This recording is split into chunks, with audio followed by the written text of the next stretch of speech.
Puerto de la Cruz è la città più turistica del nord di Tenerife.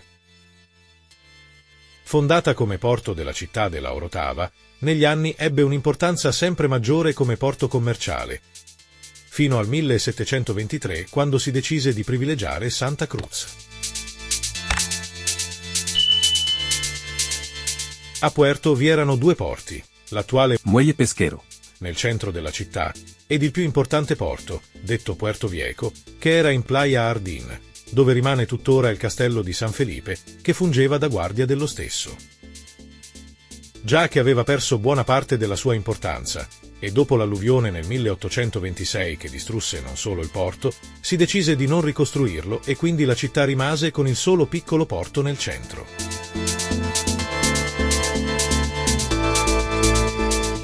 Durante il 1800 e 1900 lo spirito della città si trasformò da marittimo / commerciale ad agricolo e poi turistico.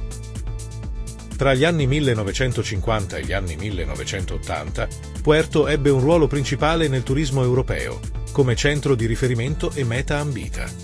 Tra i VIP che amarono venire a Puerto non si può non ricordare i Beatles, Agatha Christie, che visse qui vario tempo, ed il padre della geografia moderna Alexander von Humboldt. Con la firma dell'architetto canario di fama internazionale César Manrique, tra il 71 ed il 77, si costruisce il complesso Martianez, composto da varie piscine di forma irregolari ed un lago.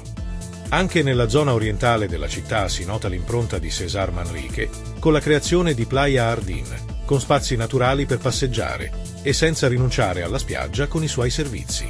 E la città prende la forma che conosciamo oggi.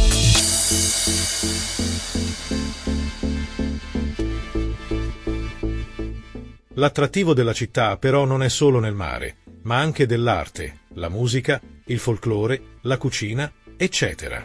Per esempio dal 2014 si sono svolti eventi di arte di strada, dove artisti internazionali hanno trasformato facciate di edifici in un vero e proprio museo a cielo aperto.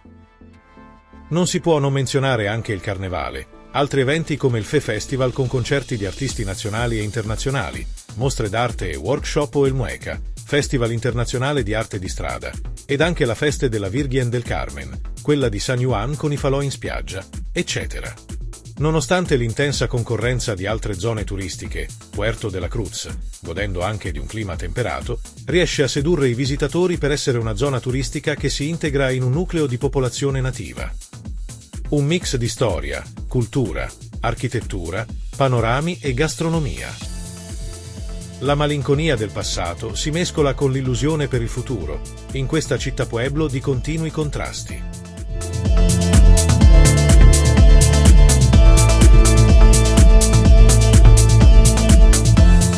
Ed ora godetevi queste panoramiche aeree della fantastica Puerto de la Cruz.